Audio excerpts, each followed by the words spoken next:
মূল্যস্ফীতির সঙ্গে তাল মেলাতে পারছে না মজুরি।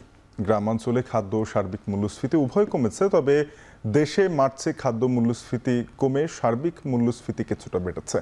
এদিকে 4 দিনের বিনিয়োগ সম্মেলনে বড় বিনিয়োগ ও কর্মসংস্থানের হাতছানি নিয়ে শেষ হলো 2025-এর আসর। জানাবো সম্মেলনের অর্জন, সঙ্গে ছোট ইসলামিক ব্যাংকগুলো সংস্কারের উদ্যোগ নিয়েছে সরকার। অন্যদিকে ট্রাম্পের শুল্ককাণ্ডে বিশ্ববাজারে প্রভাব পড়েছে। আলোচনা করব দেশের শেয়ার বাজারের বিনিয়োগ লেনদেন নিয়েও। থাকছে বন্দর ও হাটের খবর। সপ্তাহ শেষের ভাগশেষ আয়োজন আপনাদের সাথে আছে আমি তানজিম শাফিন। মূল্যস্ফীতির সঙ্গে তাল মেলাতে পারছে না মজুরি। গ্রামাঞ্চলে খাদ্য সার্বিক মূল্যস্ফীতি কমেছে, তবে সব মিলিয়ে সার্বিক মূল্যস্ফীতি কিছুটা বেড়েছে মার্চে, অর্থাৎ খাদ্য বহির্ভূত পণ্যের মূল্যস্ফীতি বেশি রয়েছে। আমরা যদি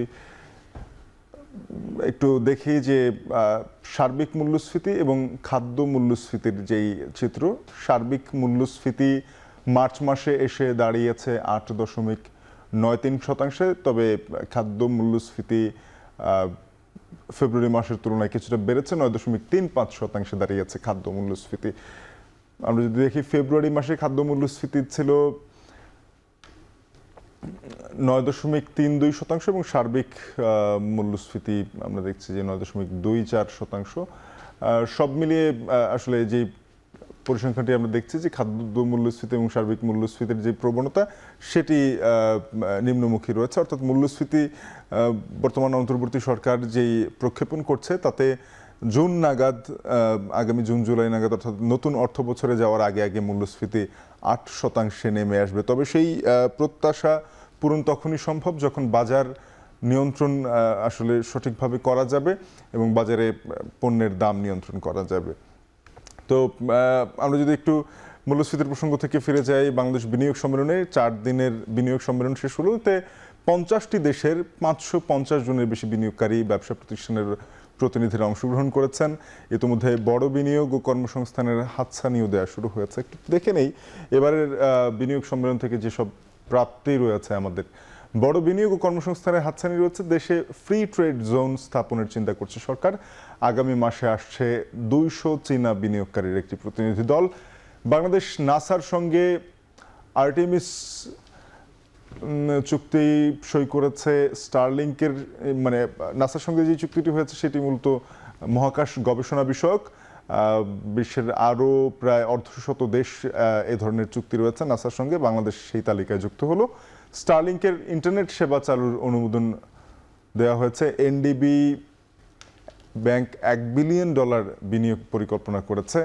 50 দেশের 550 জনের বেশি বিনিয়োগকারী ও ব্যবসা প্রতিষ্ঠানের প্রতিনিধিদের অংশগ্রহণ। বিডা, বাণিজ্য মন্ত্রণালয়, আইএলও ও ইউএনডিপির মধ্যে লেটার অব ইন্টেন্ট সই।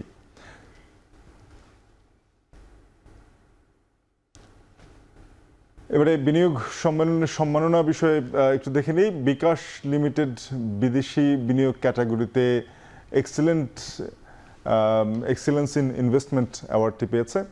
এছাড়া ফেব্রিক লাগবে লিমিটেড ইনোভেশনের জন্য ইনোভেশন ক্যাটাগরিতে এক্সিলেন্স ইন ইনভেস্টমেন্ট পুরস্কারটি পেয়েছে। Walton environmental, social and governance ক্যাটাগরিতে পুরস্কার প্রাপ্ত হয়েছে। স্কয়ার ফার্মাসিউটিক্যালস ইনভেস্টমেন্ট এক্সেলেন্সে পুরস্কৃত হয়েছে। এবারে দেখো, ছোট ইসলামী ব্যাংকগুলো একীভূতকরণের উদ্যোগ নিয়েছে সরকার। ব্যাংকগুলো একীভূত করে বড় 2টি ব্যাংক গঠনের পরিকল্পনা করছে বলে জানিয়েছেন গভর্নর। আমরা একটু দেখে নেই ছোট ব্যাংকগুলো একীভূতকরণের উদ্যোগ। ছোট ইসলামী ব্যাংকগুলো একীভূত করে বড় 2টি ব্যাংক গঠনের পরিকল্পনা করছে সরকার। অর্থ পাচার বন্ধ করতে মাল্টি এজেন্সির উদ্যোগ নিচ্ছে সরকার। ব্যাংক কোম্পানি আইন সংস্কার করে আন্তর্জাতিক মান অনুসরণ করার উদ্যোগ। ব্যাংকের মূলধন ঘাটতি ইতিবাচক অবস্থায় নেয়ার প্রতিশ্রুতি গভর্নরের। কয়েক বছরের মধ্যে ব্যাংকিং খাত শক্তিশালী জায়গায় পৌঁছাবেন বলে আশা করছেন বাংলাদেশ ব্যাংকের গভর্নর। এবারে যদি আসি যে ট্রাম্পের রেসিপ্রোকাল ট্যারিফ বা পাল্টা শুল্ক, সেই সিদ্ধান্ত থেকে আবারও কিছুটা পিছপা হওয়া। 3 মাস শুল্ক স্থগিত করলেন মার্কিন প্রেসিডেন্ট ডোনাল্ড ট্রাম্প। বিশ্ববাজারে প্রভাব ঘুরে দাঁড়িয়েছে এশিয়ার শেয়ার বাজার। আমরা একটু দেখি যে কি ধরনের প্রভাব আসলো, যে পাল্টা শুল্ক স্থগিতের যেই সিদ্ধান্ত নিলেন 3 মাস বা 90 দিনের সময় যুক্তরাষ্ট্রের সাথে যে সকল দেশের উপরে শুল্ক আরোপ করলো যুক্তরাষ্ট্র, সে সকল দেশের সাথে আলোচনার জন্য এই 90 দিন সময় নেবে। এ নিয়ে আমরা একটু দেখে নিই। 3 মাস সেজন্য স্থগিত করা হয়েছে, 90 দিনে 10% শুল্ক কার্যকর থাকছে। চীনের শুল্ক বাড়িয়ে 125% বহাল করা হয়েছে। ঘুরে দাঁড়িয়েছে এশিয়া শেয়ার বাজার, বেড়েছে তেল স্বর্ণের দর। বাংলাদেশি পণ্যে 37% শুল্ক আরোপ, 3 মাস স্থগিত থাকায় ট্রাম্পকে প্রধান উপদেষ্টার ধন্যবাদ। এর আগে প্রধান উপদেষ্টা একটি চিঠিও পাঠিয়েছিলেন এই বিষয়টি পুনর্বিবেচনা করার জন্য বা এই সময়টা নেয়ার জন্য, যে বাংলাদেশ আমেরিকার সম্পর্কে এই বিষয়টা আসলে কিভাবে পুনর্নির্ধারিত হবে সেটা জন্য একটি চিঠি পাঠিয়েছিলেন অন্তর্বর্তী সরকার প্রধান উপদেষ্টা। পাল্টাপাল্টি শুল্কে অস্থির বিশ্ববাজারে অল্প সময়ে শেয়ার বাজার কিছুটা হলেও ব্যতিক্রম পরিস্থিতিতে পড়েছিল।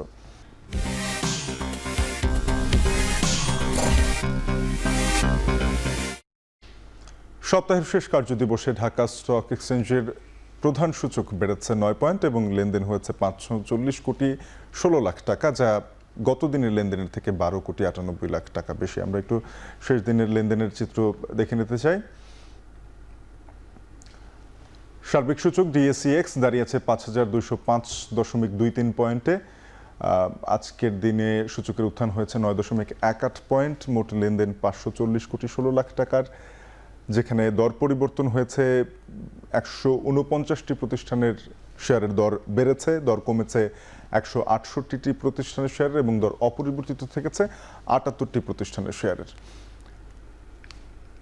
চলতি সপ্তাহের 5 কার্যদিবসের ঢাকা স্টক এক্সচেঞ্জের সার্বিক সূচক 13 পয়েন্টের মতো কমেছে, মূলধন কমেছে 5,000 কোটি টাকার বেশি।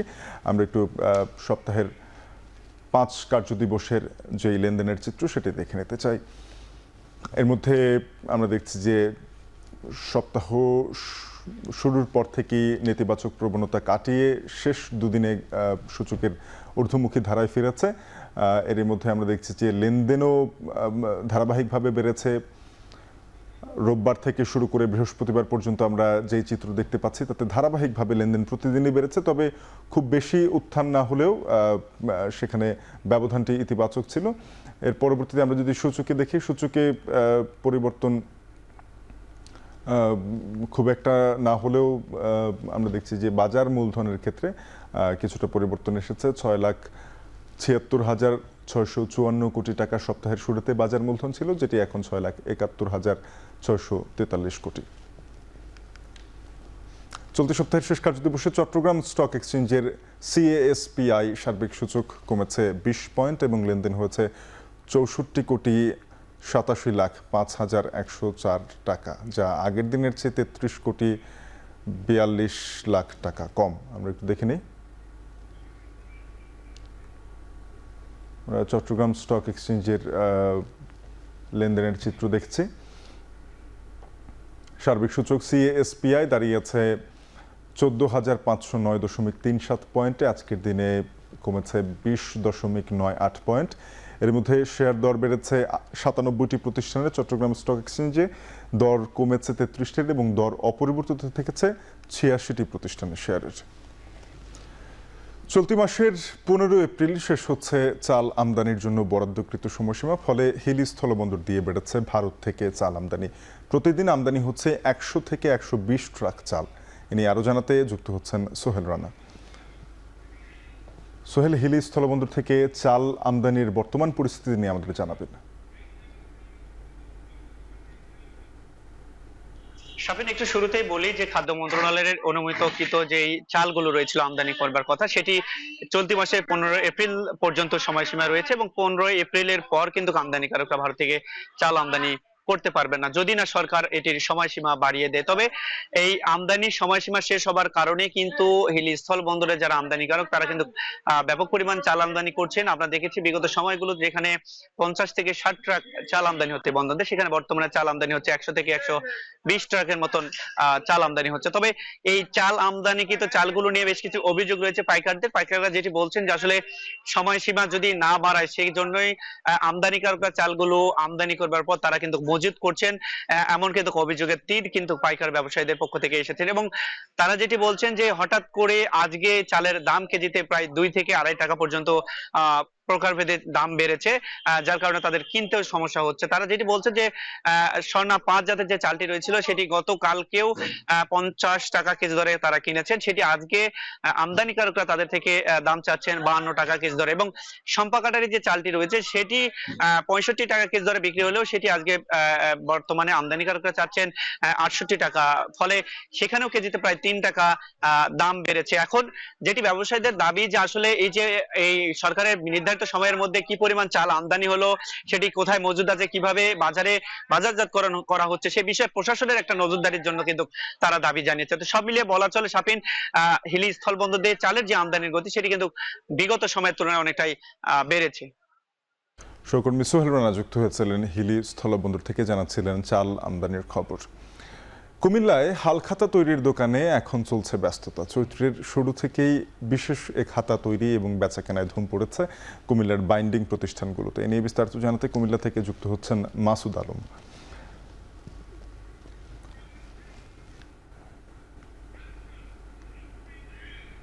কুমিল্লা থেকে আমাদের সঙ্গে মাসুদ আলম যুক্ত হবেন। কুমিল্লার হালখাতার প্রস্তুতি নিয়ে আমরা জানবো। মাসুদ, এবছর হালখাতার প্রস্তুতি কেমন দেখছেন?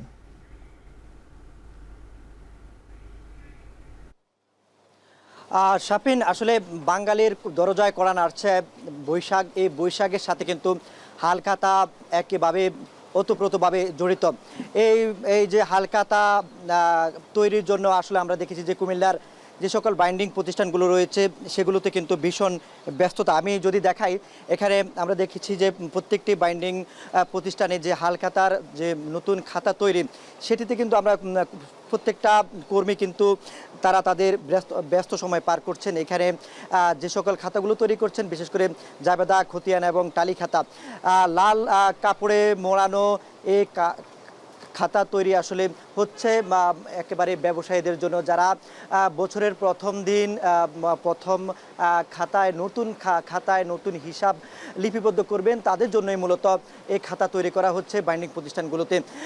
আমি যেখানে রয়েছি এটি হচ্ছে কুমিল্লার নগরীর পুরাতন চৌধুরী পাড়ায়। এই চৌধুরী পাড়া সহ কুমিল্লা নগরের রাজগঞ্জ, একই সঙ্গে নিউ মার্কেট এলাকায় কিন্তু এই ধরনের লাল কাপড়ে মোড়ানো বা যেটাকে আমরা বলি যে লাল শালুতে মোড়ানো যে খাতা, এই খাতা আসলে মূলত হচ্ছে বাঙালির যে ঐতিহ্য, নতুন হিসাব লিপিবদ্ধ করা এবং এই হিসাবের মাধ্যমে ক্রেতা বিক্রেতার সাথে যে একটা মেলবন্ধন তৈরি হয় এবং আমন্ত্রণপত্র জানিয়ে মিষ্টি বিতরণ করা হয়, একই সঙ্গে নানান ধরনের অনুষ্ঠান আয়োজন করা হয় এই হিসাব খাতা লিপিবদ্ধের মাধ্যমে।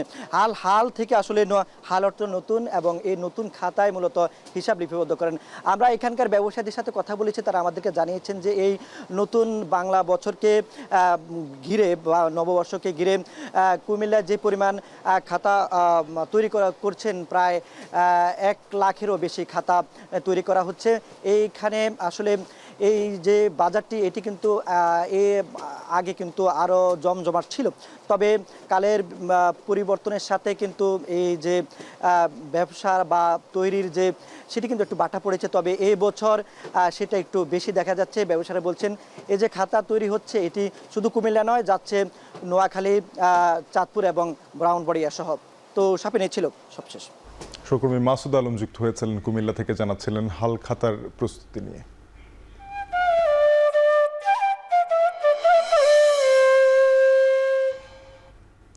খুলনায় বেশ কিছুদিন ধরেই বাড়তি দামে বিক্রি হচ্ছে মাছ। সব রকম মাছ সরবরাহ কম থাকায় মাছের দাম কেজিতে 50 থেকে 100 টাকা পর্যন্ত বেড়েছে। এছাড়া সামুদ্রিক মাছ বাজারে নেই বললেই চলে। এই বিষয়ে বিস্তারিত জানাতে রামিম চৌধুরী যুক্ত হচ্ছেন। রামিম, সমুদ্রে মাছ শিকারে যাওয়ার নিষেধাজ্ঞা থেকে শুরু করে বাজারে একটা প্রভাব পড়েছে, সেটা নিশ্চিতভাবেই বলা যায়।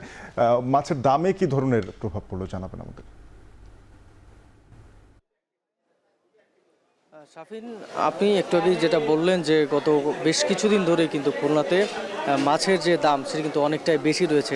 আজকেও কিন্তু তার ব্যতিক্রম নয়। আজকে আমরা যে সন্ধ্যা বাজারে রয়েছি, এই বাজারটা কিন্তু এই সন্ধ্যার সময়টা থেকেই কিন্তু বেশ জমজমাট হয়ে ওঠে এবং এই বাজারটাতে সব ধরনের মাছই কিন্তু পাওয়া যায় সব সময়। তবে আজকে বাজারে ব্যবসায়ীরা যদি বলছেন যে আজকে মূলত কিন্তু বাজারে মাছের যে দাম সেটি কিন্তু নিয়ন্ত্রণে নেই, মাছের দাম কিন্তু অনেকটাই বেশি রয়েছে। আমরা দেখেছি যে গত ঈদের আগে থেকে কিন্তু মাছের দাম বাড়তে শুরু করেছে এবং তারপর থেকে কিন্তু এখনো পর্যন্ত মাছের দাম কমেনি। তার মূল কারণ হিসাবে ব্যবসায়ীরা যেটি বলছেন যে মূলত কিন্তু মাছের সমুদ্রে মাছ ধরার নিষেধাজ্ঞা, এছাড়াও এই যে সময়টা বর্তমানে মাছের যে মৌসুম সেটি কিন্তু বর্তমানে এখন মৌসুমটি কিন্তু প্রায় শেষের পথে। সামুদ্রিক মাছ তো বাজারে নেই বললেই চলে, তবে চাষের যে মাছ তাই দিয়ে কিন্তু চলছে মোটামুটি বাজার। আপনাকে যদি কিছু দামের কথা বলি, যে কোরাল মাছ কিন্তু আজকে বিক্রি করা হচ্ছে 650 টাকা, যেটি কিন্তু 600 টাকা বা 580 টাকা করে প্রতি কেজি বিক্রি করা হয়েছে। এর পাশাপাশি পাবদা, শিং, রুই, ট্যাংরা, কই, যেসব মাছই রয়েছে চাষের মাছ সব কিছুরই দাম কিন্তু অনেকটাই বেশি। আপনি ইলিশ মাছ দেখতে পাচ্ছেন বাজারে, খুব কম সংখ্যক ইলিশ কিন্তু বাজারে রয়েছে। সামনেই বৈশাখী যে আনন্দে মাতবে কিন্তু দেশবাসী এবং সেই সময় কিন্তু ইলিশের একটি চাহিদা থেকে যায়। তবে ইলিশের যে দাম তাতে কিন্তু মানুষের ধরাছোঁয়ার বাইরে রয়েছে বললেই চলে। ইলিশ কিন্তু প্রতি কেজি ইলিশ আজকে কিন্তু বিক্রি করা হচ্ছে, ছোট সাইজের ইলিশ 1500 টাকা এবং বড় সাইজের ইলিশ 3200 থেকে 3500 টাকা পর্যন্ত প্রতি কেজি ইলিশ বিক্রি করা হচ্ছে। এর পাশাপাশি সামুদ্রিক মাছ আরেকটি মাছ আমরা দেখেছি বাজারে, রূপচাঁদা মাছ। এই রূপচাঁদা মাছ কিন্তু আজকে বাজারে আমরা দেখেছি সেটি কিন্তু বাজারে আজকে প্রায় 800 টাকা থেকে শুরু করে প্রায় 1500 টাকা প্রতি কেজি বিক্রি করা হচ্ছে। সব মিলিয়ে বললে চলে শাফিন, আসলে বাজারে কিন্তু মাছের যে দাম সেটি কিন্তু অনেকটাই চড়া রয়েছে এবং এই চড়া ভাব কিন্তু শিথিল হয়ে আসবে আর কিছুদিন পরে, যখন চাষের জায়গাগুলো থেকে মাছ বেশি বেশি করে আসবে। এর পাশাপাশি সমুদ্রের যে নিষেধাজ্ঞা সেটি চলে গেলে যে মাছ শিকারে নামবে তারা মাছ সরবরাহ শুরু করবে। এই বিষয়টা নিয়ে কিন্তু সব মিলিয়ে বললে চলে যে সেই সময়টাতে মাছের সরবরাহ বাড়তে পারে। তো শাফিন, এই ছিল আমার কাছে খুলনা থেকে মাছ বাজারের সবশেষ খবর। খুলনার সন্ধ্যা বাজার থেকে মাছের সরবরাহ দরদাম নিয়ে জানাচ্ছিলেন সহকর্মী রামিম চৌধুরী। এরই সাথে শেষ করছি ভাগশেষের আজকের আয়োজন। এখন টেলিভিশনের ওয়েবসাইট দেখতে ভিজিট করুন www.ekon.tv। যুক্ত থাকুন ফেসবুকে facebook.com/tv.ekon এবং ইউটিউবে দেখতে ভিজিট করুন youtube.com/c/ekontv।